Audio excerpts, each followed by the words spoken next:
algunas de ustedes con las cuales ya hemos podido conversar en algún momento, con otras emprendedoras nuevas que se van sumando a la sesión. Mi nombre es Ismael Franco y soy abogado corporativo con especialidad en asesoramiento empresarial, sobre todo para emprendimientos tanto de base tradicional, es decir, emprendimientos en la economía física, pequeñas y medianas empresas, como también emprendimientos tecnológicos, escalables y grandes empresas y corporaciones. Entonces, la idea y el motivo por el cual tanto la comunidad de Munay como varias otras comunidades y varias otras iniciativas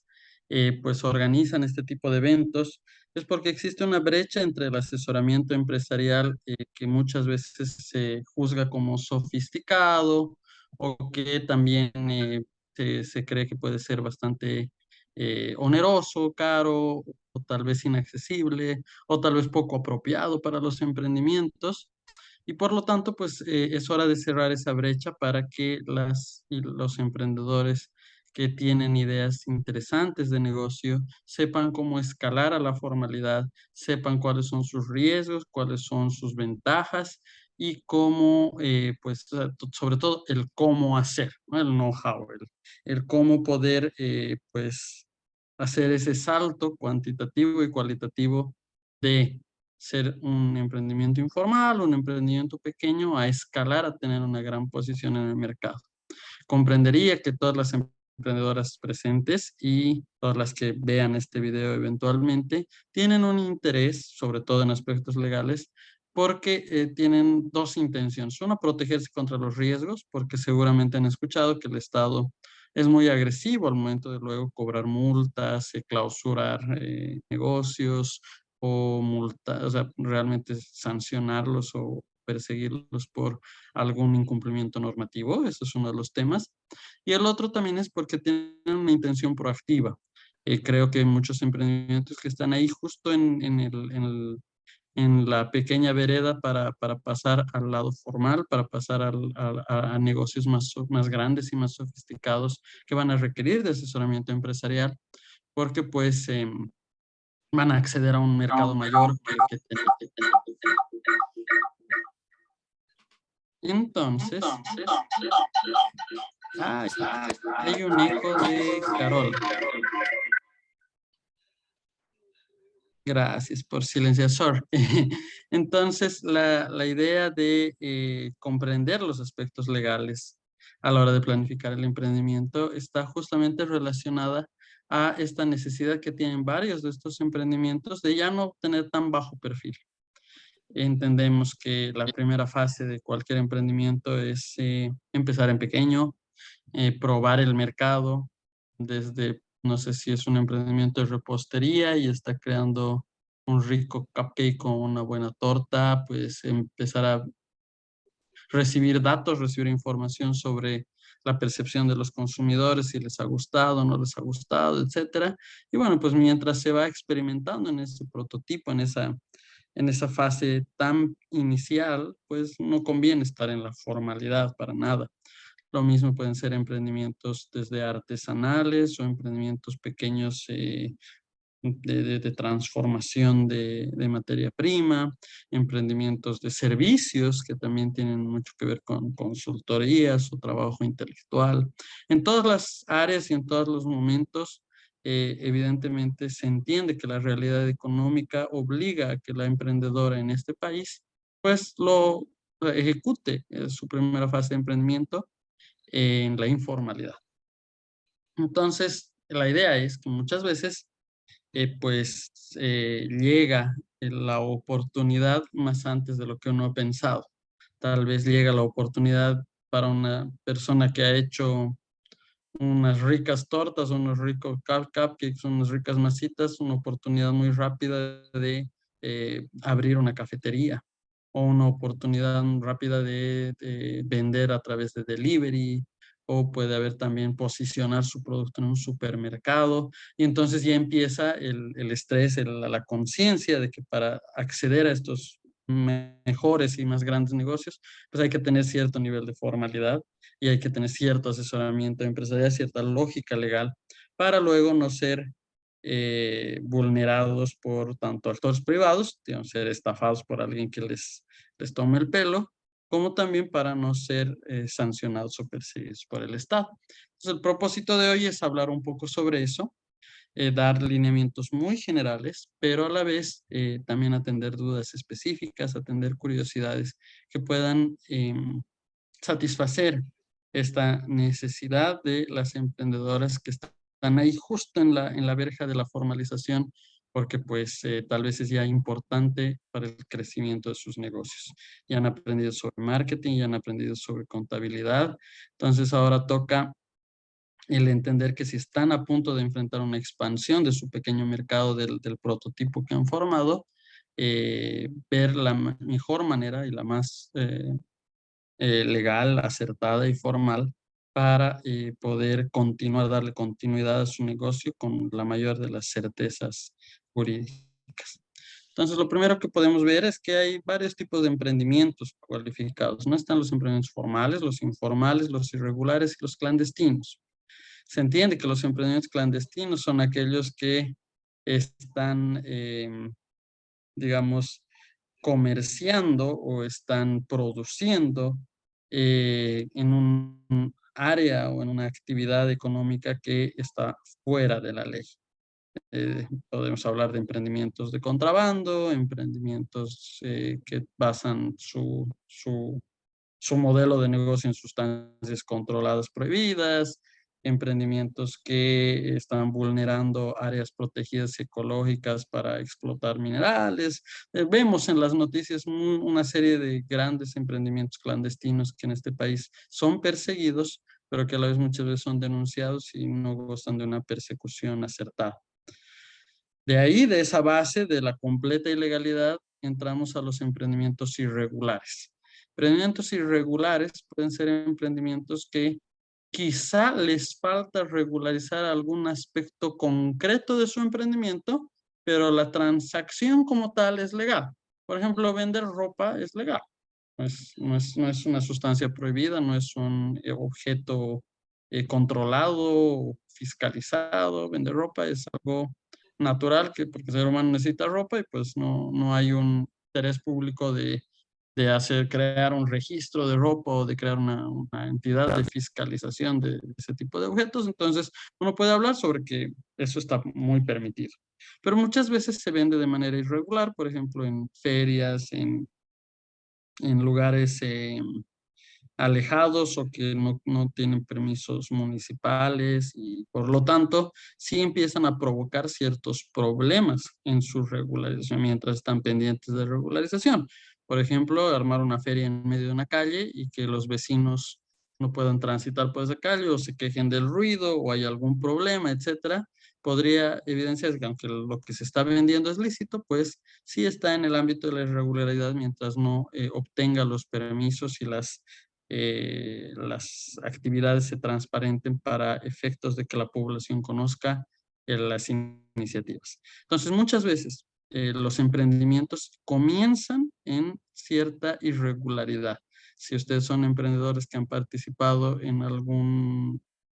alguna feria o en algún conglomerado colectivo gremial, etcétera, que quizá tal vez no tenía los permisos, etcétera, o quizá simplemente pues uno ni se ha puesto a pensar en ello, quizá hayamos llegado a un momento en el que se debían regularizar ciertas actividades. Sin embargo, una vez que uno las regulariza, digamos, uno obtiene un permiso para comerciar en vía pública, o uno obtiene una autorización para organizar la feria y ser parte de la feria, etcétera, etcétera. Luego, a pesar de eso, hay más formalidades que se deben cumplir para poder llamarse emprendimientos que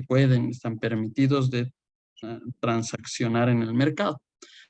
Entonces, muchos emprendimientos, a pesar de que regularizan sus condiciones, o sea, no son clandestinos, están tratando de cumplir con ciertos requisitos para no perturbar la paz, la seguridad, la tranquilidad pública, aún así prefieren el bajo perfil. Por ejemplo, los emprendimientos informales que no obtienen un registro tributario porque pues facturar, generar una carga tributaria para su producto, les arruinaría esta fase de negocio en donde recién están probando, recién están experimentando sobre si esto le gusta o no le gusta al consumidor. Entonces, hay muchos emprendimientos que se quedan en la informalidad justamente por no tener las herramientas para cumplir plenamente con todas las normativas que rigen en estos momentos el Estado. Hay una escuela, un debate muy fuerte sobre por qué estos emprendimientos informales escogen no pasarse o no registrarse en los elementos que el Estado provee para la actividad económica. Uno de ellos, una escuela de pensamiento, dice que los emprendimientos informales son básicamente maleantes, son personas que tienen una afección criminal, o sea, están fuera de la ley porque no quieren pagar impuestos, porque no quieren tomar las cargas, porque consideran estos emprendimientos pues, que el Estado tal vez les está quitando mayor valor del que les aporta. Lo cierto es que muchas veces la plata de nuestros impuestos o la plata de nuestras regularizaciones, etcétera, está ahí por algo, está ahí para cumplir con un fin social, etcétera. Pero, pues, esta escuela de pensamiento piensa que hay una malicia, una maldad oculta, una relatividad moral dentro de estas personas que más se asemeja, no sé, pues, ser protagonistas de La Reina del Sur o de una de estas series de contrabandistas o narcotraficantes. Hay otra escuela que dice que en realidad los emprendimientos informales no quieren ser informales, no quieren mantener bajo perfil, no quieren mantenerse en la sombra, porque eso en realidad se lo atribuye a los emprendimientos clandestinos, a los emprendimientos realmente criminales. Pero que los emprendimientos informales, al intentar dialogar con el Estado, es decir, obtener los registros, hacer las cosas bien, empiezan a generar tal cantidad de problemas y tal cantidad de acoso por parte del Estado que no comprende su naturaleza y lo pequeño con lo que están empezando, que en realidad se frustran y que por eso se quedan en la informalidad, porque no pueden contra toda la tramitología del Estado, no la comprenden y además ahí sí hay un incentivo perverso del Estado de extorsionar, de perseguir al pequeño emprendedor y por lo tanto, pues prefieren quedarse en la informalidad porque aumenta su probabilidad de que no sea perseguido por el Estado, que sí, pues sí se formaliza, pero que luego comete un error y le va a caer una multa terrible o un acoso por parte de algún funcionario, etcétera. Evidentemente, como abogado, yo suscribo esta segunda teoría. No creo que ninguno de los emprendimientos acá presentes o que vean el video quiera ser informal por una mentalidad criminal o por una mentalidad egoísta de apropiarse de todas las ganancias y no dejar nada al colectivo, a la comunidad, a los hospitales, a las escuelas, etcétera, que se alimentan de los impuestos. Creo que no hay una malicia, una perversión, sino que más bien hay una frustración. Entonces, estamos acá como abogados para mostrar y capacitar sobre estos temas de formalización, por si acaso algún emprendimiento está o se siente en estos momentos en la frustración para que adquiera las herramientas para hacerlo y para que ciertos emprendimientos que no consideraron ser formales entiendan también las ventajas de acceder a mejores mercados a partir del cumplimiento de los requisitos del Estado. Entonces, la pregunta básica es qué se necesita para que mi emprendimiento sea formal, para que sea legal, para qué necesito conocer. Y sobre todo van a ver que hay muchos asuntos que van a influir directamente en su presupuesto y que van a afectar el precio de sus productos y por lo tanto también esto va a afectar su planificación financiera. Pero lo primero que tenemos que entender es cuáles son los objetivos o los fines que tienen los emprendimientos. Entonces ahí podemos clasificar a dos tipos de emprendimientos según cuáles son sus intenciones como emprendedores. Están los emprendimientos sociales, que lo que tienen como primordial es un fin de impacto en la sociedad. Pueden querer ganar dinero, no es que no, pueden querer hacer sostenibles sus actividades, o sea, si yo produzco un precio, pues lo vendo más caro porque ese sobreprecio, esa rentabilidad me va a servir para continuar con mis fines en el negocio. Pero, el fin principal es lograr un impacto en la sociedad, sea a nivel ambiental, sea a nivel comunitario, sea a nivel del bienestar de públicos o beneficiarios ignorados por el Estado, etcétera. Y también hay otros que son emprendimientos comerciales, que son los que tienen fin de lucro, es decir, recuperar una inversión.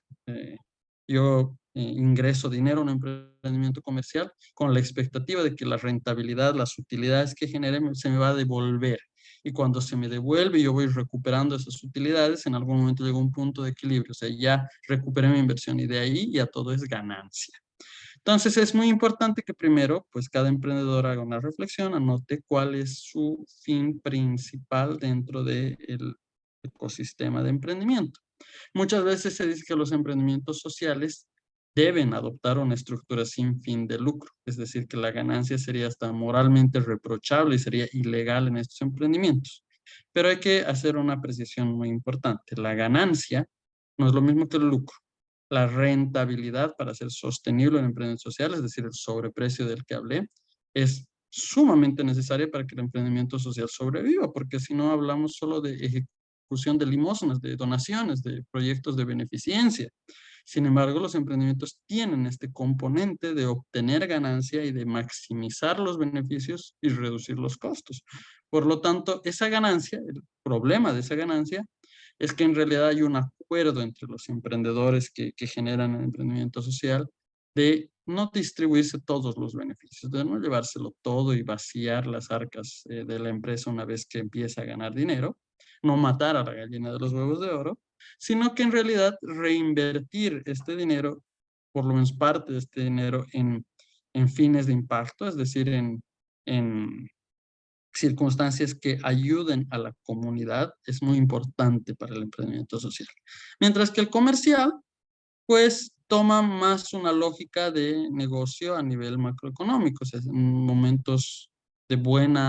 de vacas gordas, de buena economía, en donde uno está recuperando su inversión, pues la retira, la toma, disfruta de sus utilidades, y en momentos de vacas flacas, de crisis, pues baja los costos para poder disfrutar de cierta utilidad, y no hay tanto interés en, pues, retribuir o causar un impacto aquí a la comunidad que los rodea.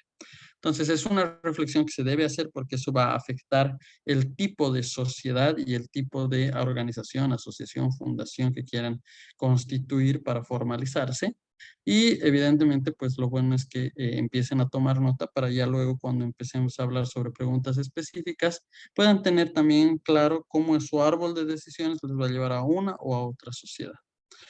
Presumo, de todas maneras, que las mujeres emprendedoras que tengo en estos momentos en la charla, que les agradezco que se han ido sumando acá virtualmente, presumo que tienen un emprendimiento comercial, tienen un fin de lucro que quiere recuperar su inversión y que esperan o estiman que esa ganancia va a ser parte de su sostenibilidad de vida. O sea, es un proyecto que a su vez les da réditos y esos réditos les va a servir para pagar la educación de sus hijos o para comprarse una casa o para disfrutar de algún gasto, pagar algún préstamo, etcétera. Es decir, tienen ese fin de lucro de poder rescatar la rentabilidad que les genera el emprendimiento. Entonces nos vamos a enfocar más en emprendimiento comercial sin que eso signifique que si no tiene alguna de ustedes un emprendimiento social, me pueda preguntar cosas específicas para que vayamos pues avanzando sobre también esa otra área de los fines y objetivos del emprendedor. También tenemos que recordar que Munay ofrece mentorías uno a uno con distintos mentores, entre los que me encuentro, y que por lo tanto, si el tiempo de esta charla no es suficiente para ahondar dudas específicas o para abordar cuestiones que son propias solamente del negocio de ustedes, pueden y están bienvenidas de agendar una reunión para explorar más a detalle su situación o su modelo de negocio. Y un último tema, esta presentación y los materiales que se comparten van a ser grabados, los tiene Munay, pero también están disponibles en la página web de mi firma, que se llama Bernal y Franco en Facebook, y son infografías que, entre otras, pueden ayudarles a obtener también información en otros diversos temas comerciales que son inherentes al emprendimiento. Así que cualquier cosa, si quieren recuperar los materiales, pueden entrar a Facebook, buscar Bernal y Franco y van a acceder a todas las publicaciones que vamos realizando periódicamente.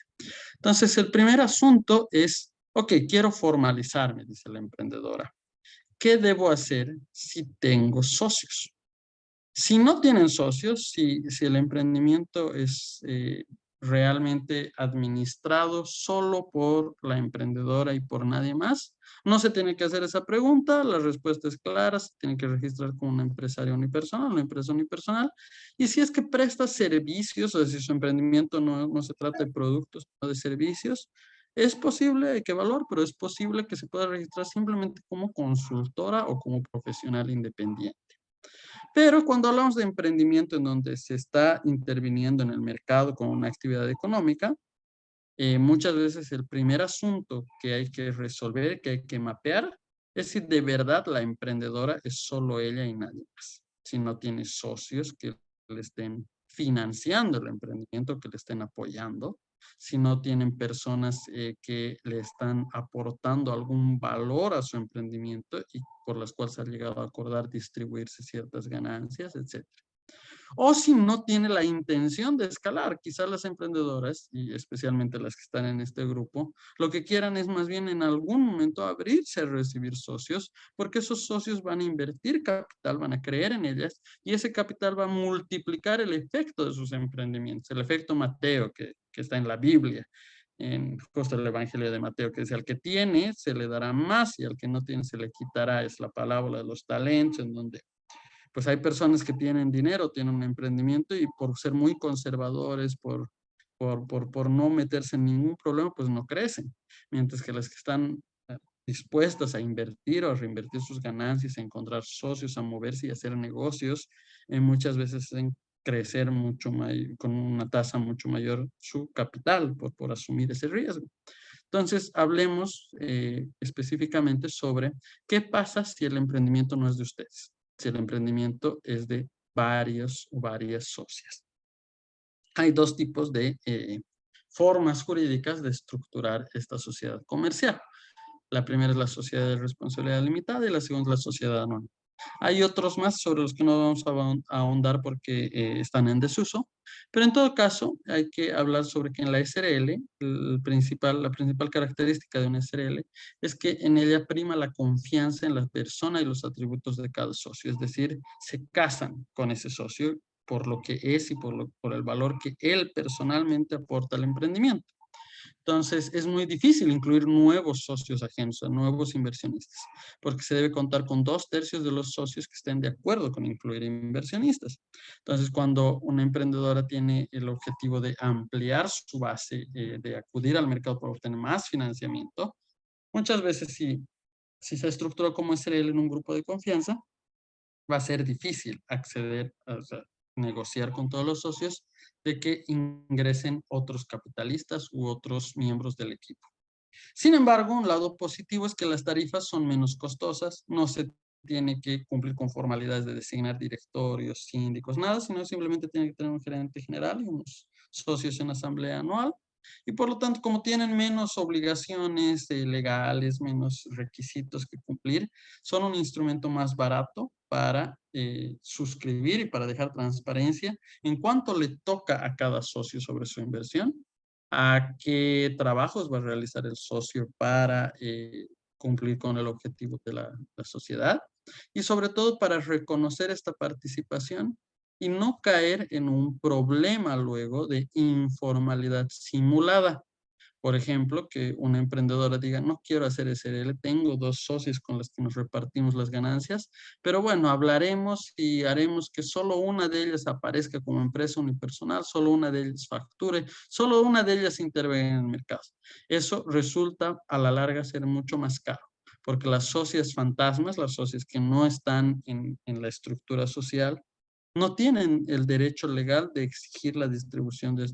esta rentabilidad. Entonces es todo de confianza y si la socia titular, la que sí dio el nombre, pues se aprovecha y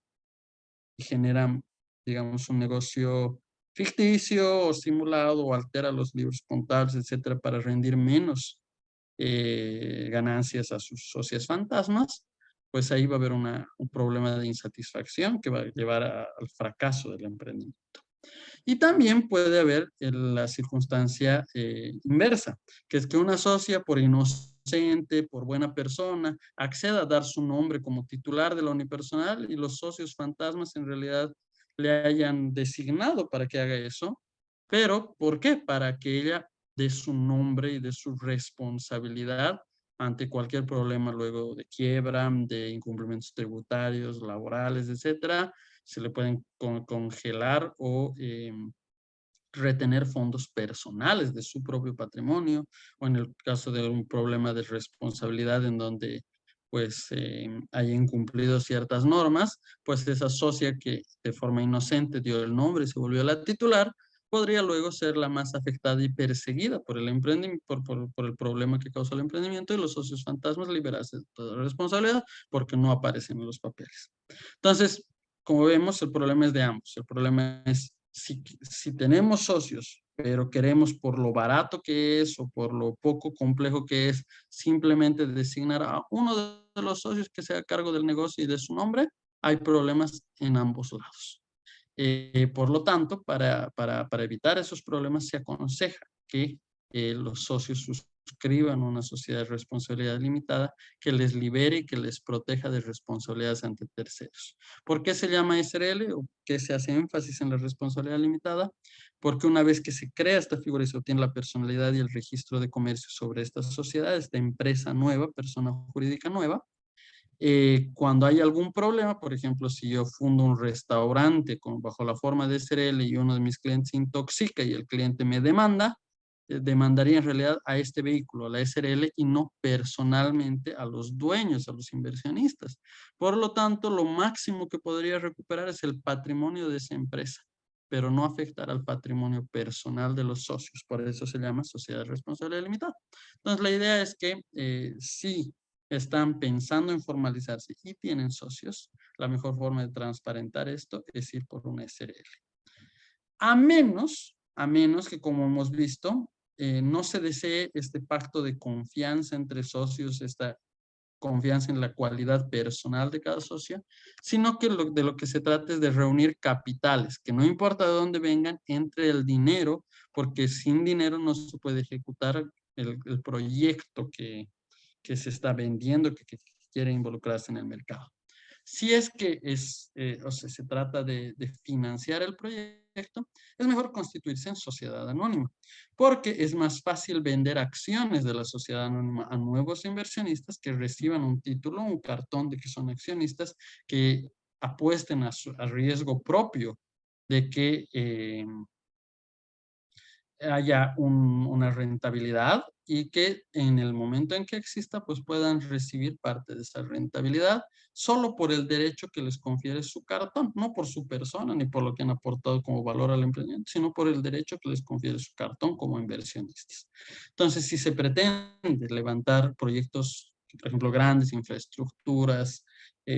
servicios más complejos que requieren de un buen capital para mantenerse, porque se requiere de equipos, de plantas, de producción, de materia prima, etcétera, y pues no se cuenta con esa capacidad, o tal vez el banco o los mecanismos de crédito no son suficientes, es mejor constituirse como sociedad anónima.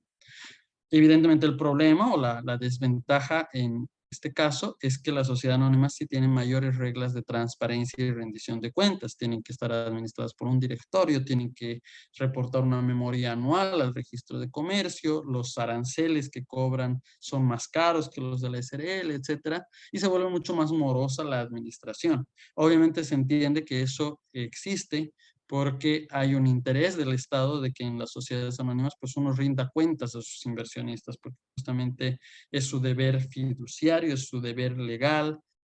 administrar de la manera más transparente la sociedad. Entonces, por eso la sociedad anónima conlleva una carga mayor a nivel presupuestario que la de SRL. En todo caso, la moraleja es, si tienen, o sea, si no son solo ustedes, sino tienen un socio, alguien con el que hayan acordado repartirse utilidades o que vayan con riesgo, es decir, no son trabajadores, sino que le están apostando al riesgo del proyecto, es mejor formalizar su emprendimiento a partir de reconocer la sociedad, a que luego hayan problemas futuros por no hacerlo, por usar palos blancos o por designar a socios que luego cometan fraude a los socios no reconocidos.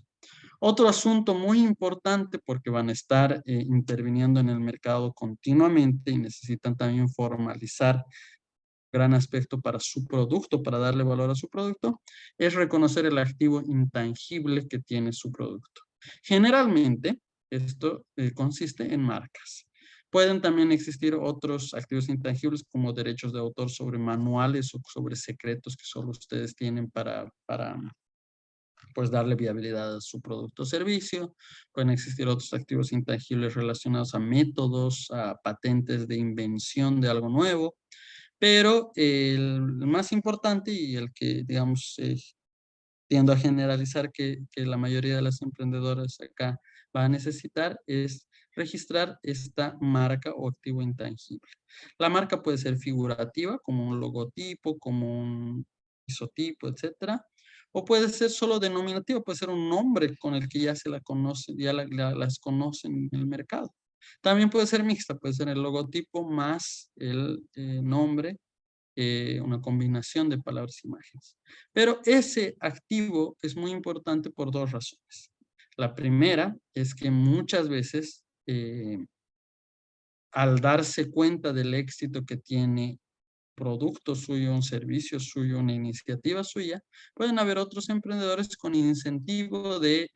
colarse de la idea de tomar ya el prestigio ganado, la experiencia ganada, el valor que se genera en el mercado, de manera poco prudente y más maliciosa, etcétera, por la cual surjan imitaciones de sus productos, servicios o locales, etcétera, o cuentas de redes sociales, inclusive, otros mecanismos. Entonces, para impedir eso y para que el Estado les proteja, no solo tienen que crear la empresa y ponerle un nombre a la empresa, o razón social de la empresa, sino también tienen que registrar su marca en el Servicio Nacional de Propiedad Intelectual, que es el SENAPI, para que justo estos terceros no se aprovechen de su esfuerzo en vano. Y el segundo motivo por el cual es bueno registrar las marcas es que si luego están buscando a un inversionista que les otorgue fondos para que, porque creen ustedes o creen su producto, muchas veces el inversionista también va a requerir que este activo intangible esté registrado, porque de esa manera también se impide que ustedes reciban el dinero, pero luego lleven la marca a otro lado o manejen la marca por separado y el inversionista no reciba ningún beneficio de la explotación de lo que el inversionista creyó que estaba apostando, que era en su marca, en su reputación, en su valor de mercado. Entonces, para ambos lados, para ofrecer garantías al inversionista como para garantizarse a ustedes mismos que no va a haber imitaciones, es importante registrar tanto las denominaciones, los nombres, los logotipos, etcétera, que requieren. Estos registros se hacen a través de clases NISA, se llama la clasificación NISA, por rubros, es decir,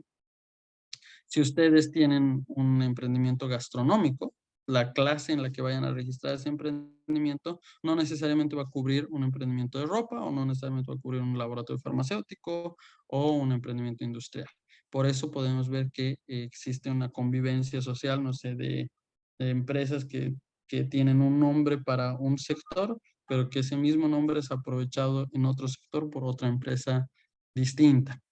Entonces, la idea es hacer un análisis también de sus activos intangibles y ver qué pueden registrar para no tener luego problemas a nivel legal contra otras marcas, contra terceros o contra inversionistas que han invertido en su activo intangible. Por otro lado, también tenemos que revisar o entender cuáles son los registros obligatorios que deberían tener para poder comprender o considerar que el emprendimiento está completamente formalizado. Entonces, el primero es el registro de comercio, que en estos momentos se tramita ante el CEPRE, que es el Servicio Plurinacional de Registro de Comercio. Y como les digo, si simplemente son ustedes y nadie más que ustedes, el requisito de formalización puede ser como empresa unipersonal sin ningún problema. Sin embargo, si tienen socios, lo mejor sería obtener el registro de socios, desde el registro de comercio como sociedad comercial. El segundo asunto es el NIT, el número de identificación tributaria.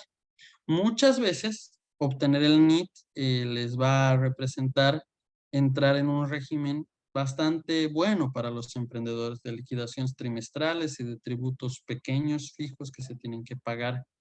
cada trimestre de acuerdo al capital, que se llama régimen simplificado. Sin embargo, este régimen solo está vigente para vivanderas, comerciantes minoristas y artesanas. Entonces, artesana es la que produce o transforma una materia prima muy chiquita con sus manos, no con el uso de grandes maquinarias, para generar un pequeño producto que pues luego lo vende. Hablamos de artesanías cuando hablamos de miniaturas de alacita, cuando hablamos de tejidos en crochet, cuando hablamos de pequeñas estatuillas de cerámica, etcétera, etcétera, pero no cuando la transformación de ese producto tiene escala industrial, es decir, uso maquinaria para poder realizar la transformación. Hablamos de vivanderas para los pequeños comerciantes gastronómicas, las pensiones, los kioscos, personas que venden en los mercados, etcétera. Y por último hablamos de comerciantes minoristas para aquellas revendedoras que compran a un mayorista y que lo venden en una pequeña plaza, en un pequeño mercado, productos que son poco valuados, es decir, que no tienen un capital muy alto y que además no tienen nada que ver con electrónicos, bienes de lujo, etcétera, sino más pues tiendas de barrio, tiendas pequeñas de pequeños productos, tal vez obtenidos artesanalmente, etcétera. Entonces, si están en régimen simplificado, pues si caen dentro de estos supuestos, se entiende que sí son formales, pero que tienen un régimen beneficioso. Sin embargo, si son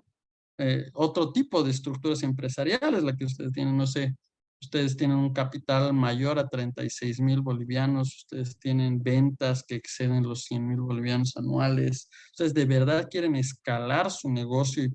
poner su producto en los anaqueles de supermercados, o quieren aliarse con una gran empresa que a su vez les lleve a otras ligas, a ser famosas emprendedoras, pues a estas empresas aliadas lo que les van a exigir es factura y esa factura les va a generar un impacto impositivo. Entonces, para eso necesitan tener un adecuado número de identificación tributaria en el régimen general. Un tercer registro obligatorio es el registro obligatorio de empleadores ante el Ministerio de Trabajo. En ese momento, si ustedes quieren obtener ese registro, pero no tienen ningún trabajador empleado, pueden hacer clic en la parte del registro online de la página del Ministerio de Trabajo, indicando que no tienen empleados todavía y que pues están realizando la actividad económica por cuenta propia. Eso se los permite el portal del Ministerio de Trabajo. Sin embargo, hay dos registros más que son mucho más perversos y confusos. El primero es el registro ante la Gestora Pública de Seguridad Social, lo que antes eran las AFPs, pero que ahora toman nuevos emprendimientos que recién se están formalizando.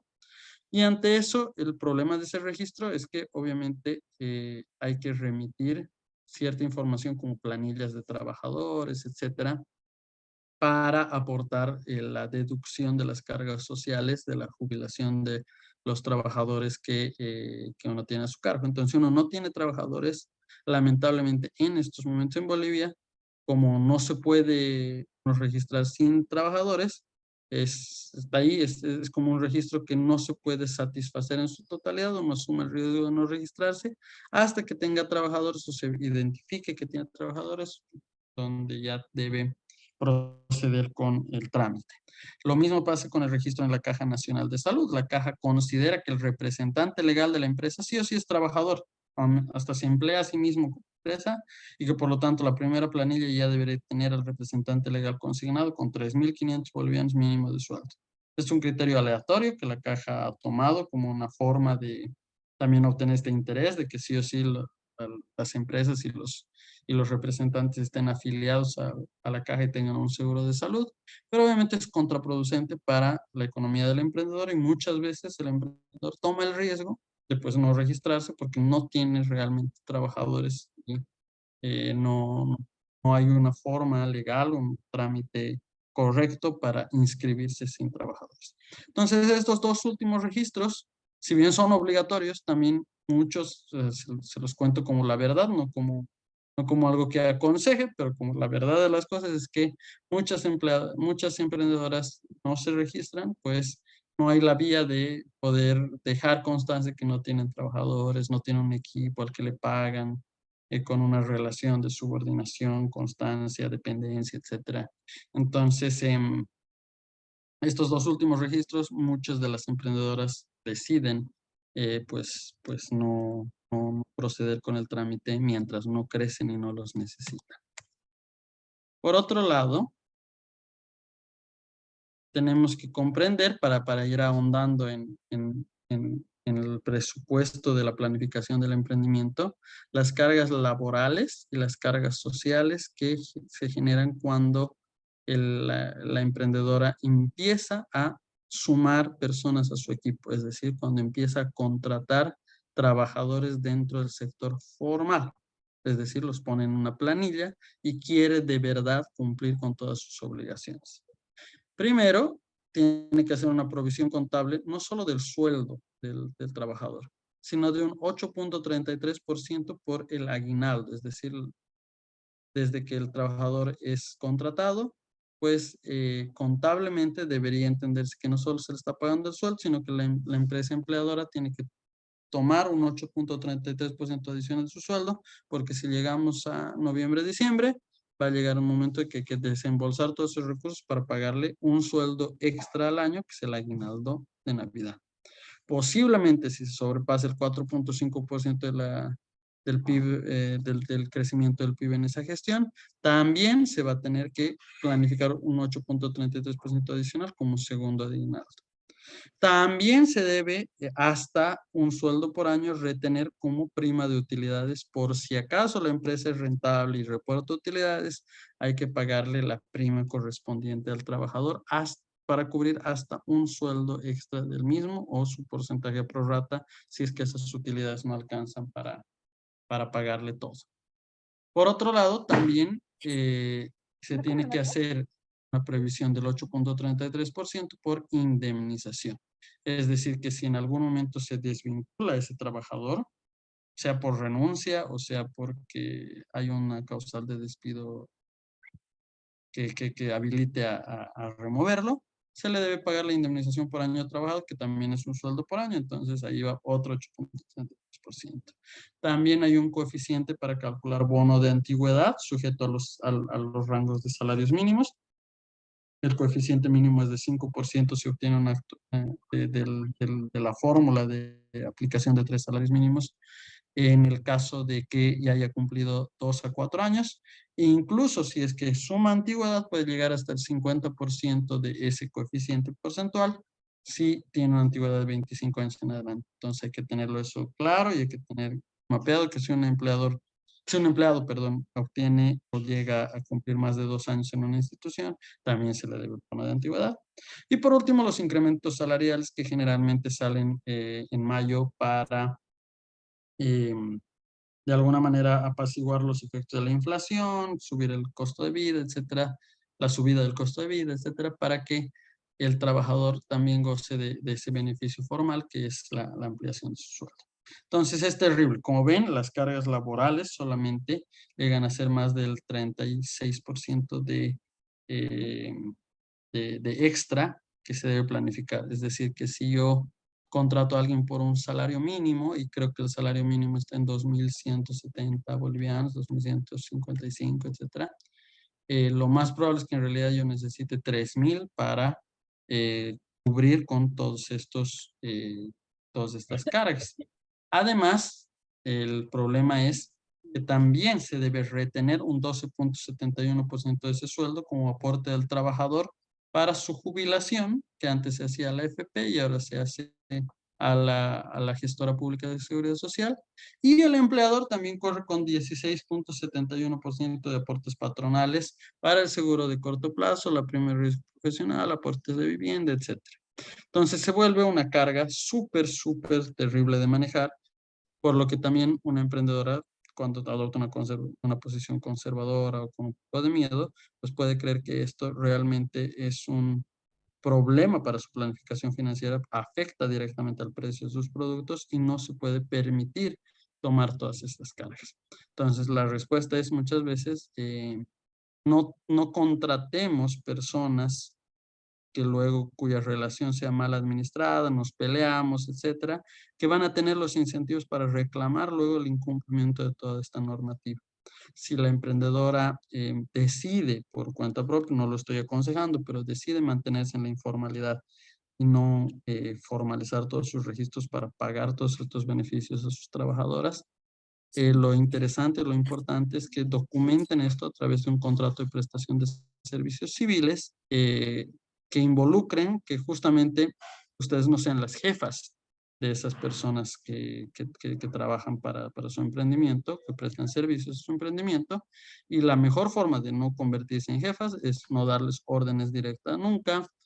no hacerles cumplir horarios de trabajo, no llamar la atención por errores o por problemas, sino es simplemente contratarlas por productos o actividades específicas. Es la mejor forma de evitar todas estas cargas,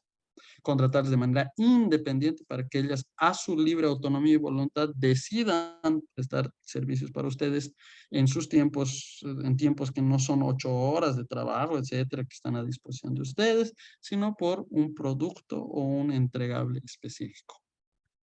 Porque si no, sucede eso. Si ustedes deciden que no, que ustedes quieren tener trabajadores, si ustedes quieren ser jefas y se comportan como jefas a la antigua escuela, que llaman la atención, gritan,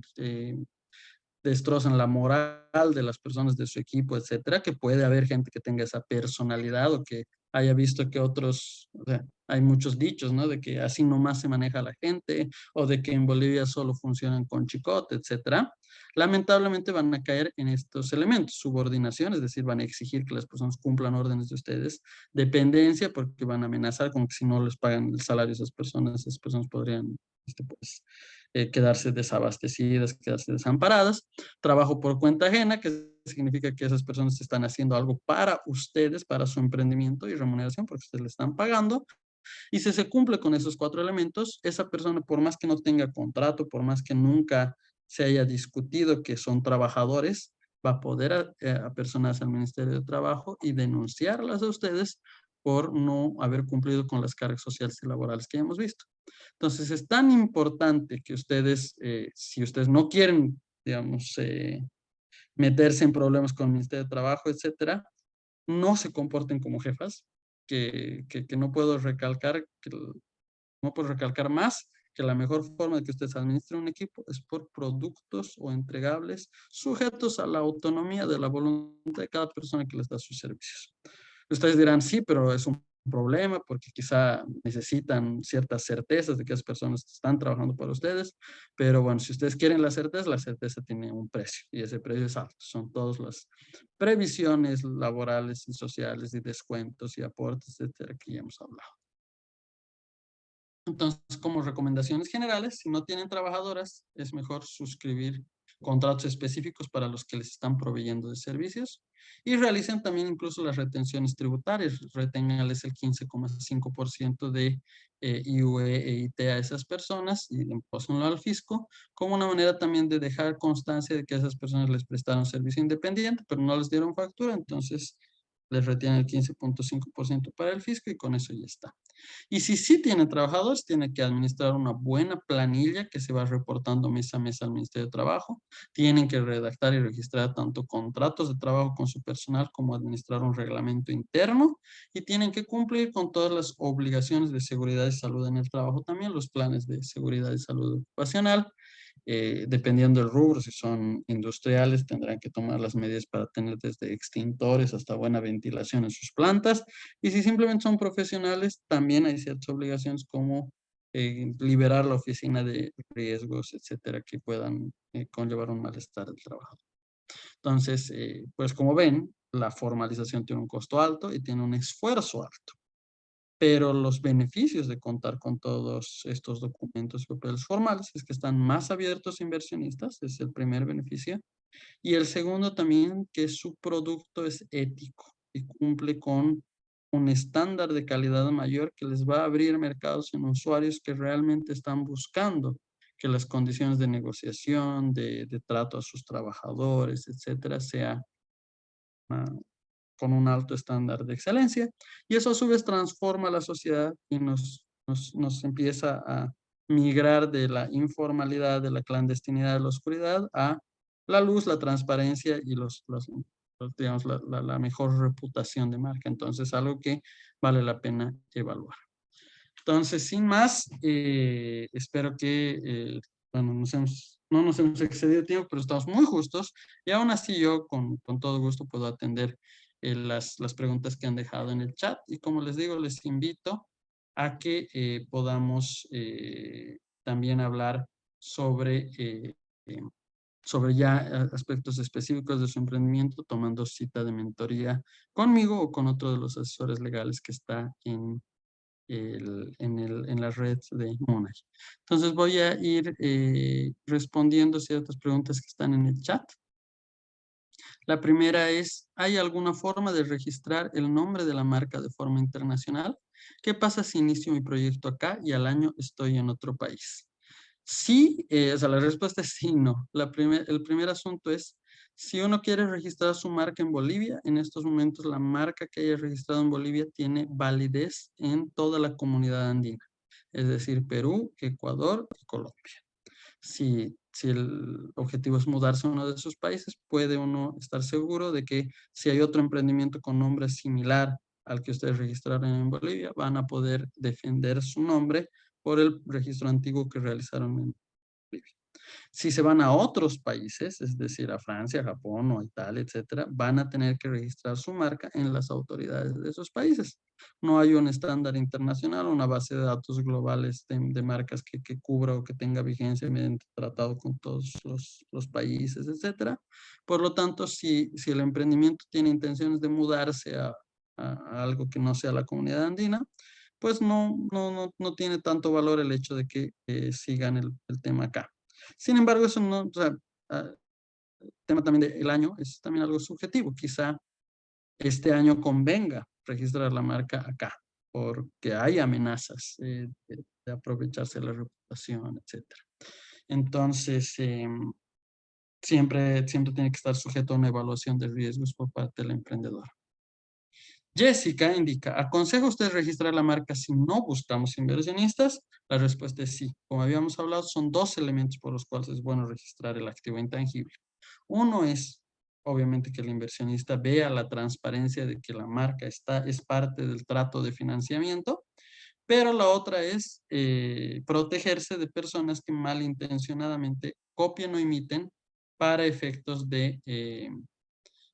aprovecharse de su reputación, de su calidad, etcétera. Entonces, sí aconsejo registrar la marca, a menos que su producto sea genérico o su producto no tenga ningún valor agregado. Pero entiendo que la comunidad tiene personas de mucha creatividad, que tiene mucha iniciativa, mucha innovación, entonces sí aconsejo que registren sus marcas. La próxima dice, siendo un emprendimiento digital, ¿el nombre de registro puede ser internacional? Otra vez la respuesta es depende. A nivel marcario, el nombre no va a ser internacional porque no hay un registro internacional. Pero si tienen, por ejemplo, una página web, mientras renueven el nombre de dominio correctamente y paguen los fees de dominio, ese derecho de dominio sí es internacional porque nadie más va a poder tomar la página web con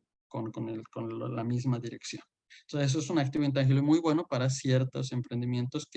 cuyo único canal de comunicación es digital y todo el mundo accede pues, por esos parámetros, pero eso no es realmente marca, eso es nombre de dominio y está basado en registros privados que tienen estas concesiones sobre la web, ¿no? El .com, el .org, el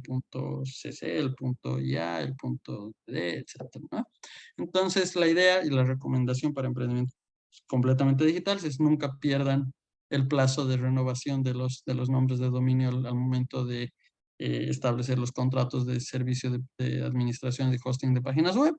pero en todo caso con eso deberían estar cubiertos.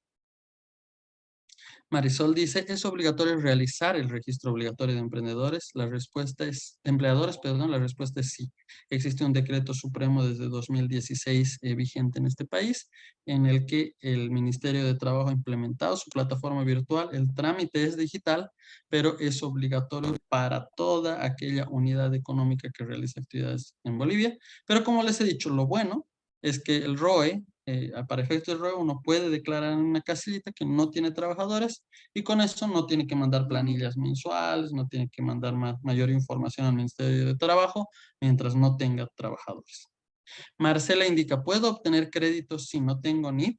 La respuesta es sí, pueden obtener nanocréditos de MUNAI, pueden obtener ciertos créditos sociales del Banco de Desarrollo Productivo para ciertos programas en específico, no para todo, pero sí hay ciertas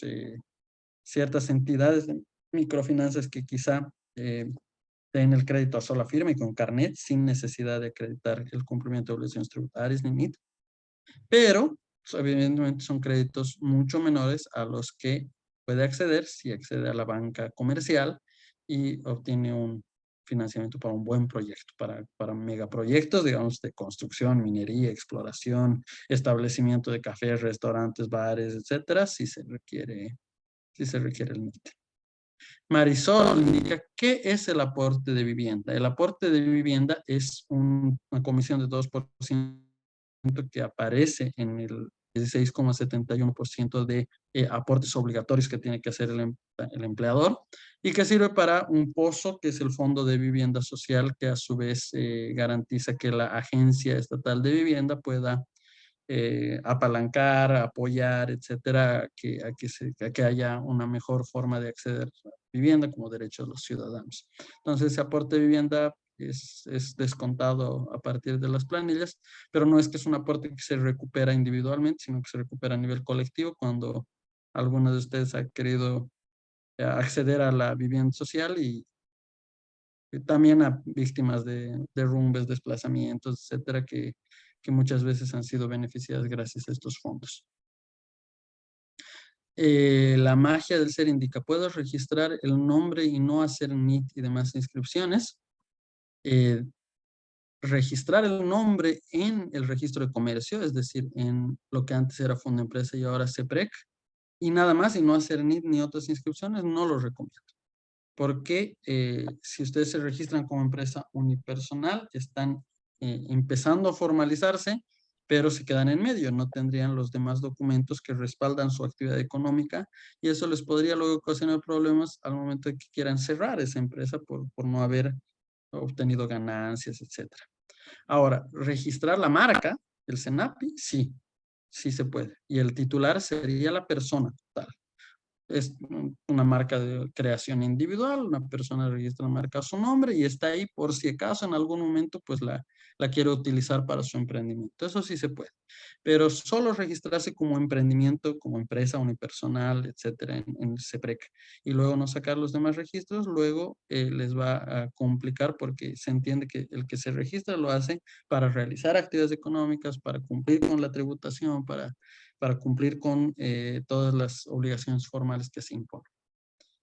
Cecilia dice, no sé si he entendido bien, ¿el registro obligatorio de empleadores es solo para el caso de tener empleados? La respuesta es no. El ROE es obligatorio para todas las unidades económicas que realizan actividades en el país, pero existe un cheque en la página web por la cual pueden decir que no tienen empleados. Así el ministerio no les exige mandar planillas y no les exige nada mientras dure esa condición que ustedes hayan declarado, que es que no tienen. Si dan de alta a un empleado luego en esa misma página web, ya van a tener que ir mandando planillas mensuales, pagar los costos de remisión de planillas virtuales, etcétera, y ya están en la base de datos de empleadores activos del Ministerio de Trabajo. Aida dice, ¿podría registrarme como unipersonal y luego ser SRL dependiendo del crecimiento del emprendimiento? La respuesta es sí. El trámite, la unipersonal se constituiría primero solo en la persona de la titular y luego todo el balance, los activos, la actividad que está realizando se transforma, el trámite se llama transformación, en SRL, incluyendo e incorporando otros socios, otros inversionistas, etc. Es algo muy común para emprendimientos que quieren seguir las cosas escalonadamente o que todavía no tienen socios. Yasmín Limachi dice, ¿cuál es el costo del registro de la marca en CENAPI? Hay una escala de arancel que les invito a revisar en la página del CENAPI. Pueden poner CENAPI todo en Google y les sale. Pero si son personas, o sea, depende, son personas naturales o jurídicas, si son personas nacionales o internacionales, entonces van a poder acceder a ese arancel de manera más fácil. Pero lo que sí les digo, si son solo un individuo, una persona natural, con prever 700 bolivianos entre aranceles de publicación y aranceles de registro en CENAPI, va a ser suficiente. La última pregunta es, en el caso de tener una empresa que genera ingresos de forma internacional, pero acá no hay pasarelas de pago, facilidad para recibir estos pagos, ¿de qué serviría registrar y tener la factura internacional? ¿De qué forma tiene valor? ¿Sería conveniente o todavía no? Ok. Generalmente quienes tienen ingresos del exterior están exportando servicios. Es decir, por ejemplo, un influencer, un youtuber, una persona que no sé, pues recibe de YouTube, de TikTok o de cualquier una plataforma internacional una remuneración por las cosas que está haciendo dentro del país, está mandando servicios a un cliente extranjero y ese cliente extranjero le está pagando en alguna medio de pago, en un PayPal o en otra billetera electrónica, etcétera, del exterior que ese individuo se haya tomado. El principio tributario en Bolivia es que solo se tributan los ingresos generados dentro del territorio boliviano.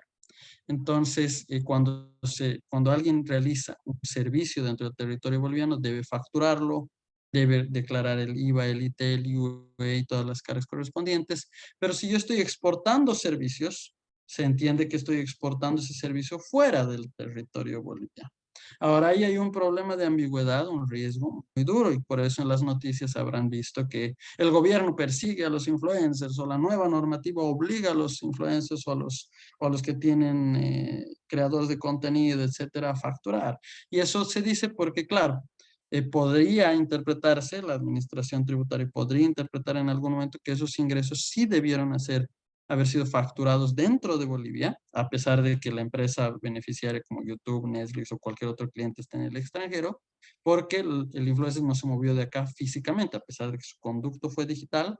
no se movió pues del país Bolivia. Entonces hay ese pequeño riesgo de interpretación, pero entiendo que si el gobierno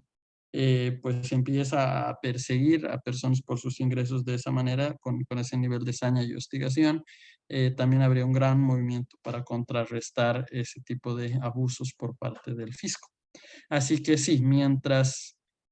no, o sea, mientras la persona reciba ingresos modestos en una plataforma fuera de Bolivia, no hay forma real de que el fisco se entere de que se está realizando se está percibiendo sus ingresos y por lo tanto hay una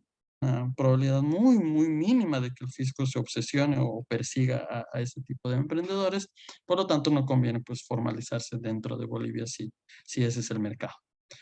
Y por último, ¿podría solo inscribirme en el SECPREC y sacar NIT o debo tener todos los registros mencionados si soy unipersonal? La idea sería,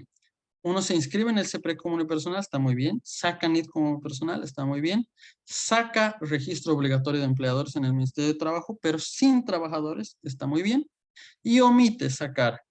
el registro de caja y el registro de gestora, que antes era FP, porque la razón sería que no tiene trabajadores, no tiene planilla que mostrar, porque la unipersonal trabaja una sola persona y no tiene a nadie más a su custodia. Entonces, es un pequeño riesgo de que luego la FP y la caja puedan decir, ah, no, pero esta persona sí tenía trabajadores y le inician una investigación. Entonces, el ya haber formalizado el CEPREC, el NIT y el ROE hace que pues, uno tenga que defenderse diciendo, no, yo los formalicé porque no tenía trabajadores y podría haber eventualmente una discusión con estas agencias, con la caja y la gestora, pero el riesgo también es mínimo. La agenda de fiscalización de las cajas, de la gestora, persigue a grandes empleadores que ya han presentado planilla y no se dedica tanto a perseguir pequeños emprendedores, lo cual es contrario al mito que muchas veces se habla de que no, que las cajas, las AFPs han hecho quebrar a pequeños emprendedores. Creo que es correcto que se formalicen lo más posible, en la medida de lo posible, y si no tienen trabajadores, dejen constancia, como les comenté, de que ustedes solo pagan a prestadores de servicio independientes, pero nunca a trabajadores. De esa manera se evitan problemas de pagar aportes, etcétera. Hemos llegado al final de la sesión. Espero que haber respondido todas las preguntas y las dudas que han tenido en forma general. Pero como les digo, estamos siempre abiertos a sacar mentorías específicas con la plataforma de Mona y con el equipo que también ustedes conocen y que generalmente se raja mucho por atenderlos y por satisfacer sus necesidades como emprendedoras. Entonces, con eso les agradezco muchísimo su atención. Será hasta otra oportunidad y les deseo mucha suerte en sus emprendimientos, mucho éxito con el programa Empodérala, con todas sus iniciativas. Estoy segura de que van a tener mucho futuro y espero algún día escuchar que ustedes están siendo muy exitosas y se han vuelto no solo emprendedoras, sino empresarios que transmiten su beneficio a la comunidad y al colectivo boliviano. Gracias de nuevo. Las gracias a ti, Isma, en nombre de todo el equipo, en nombre de toda la comunidad. Las emprendedoras sacan mucho provecho de gente como tú, así que muchas gracias por haberte dado este espacio con nosotros y por responder tantas preguntas y tu tiempo extra. De hecho, motivamos siempre a las emprendedoras de que saquen sus mentorías y aprovechen que gente como Ismael es parte de nuestra comunidad. Así que bueno, un millón de gracias, Isma, y buenas noches a todas y todos.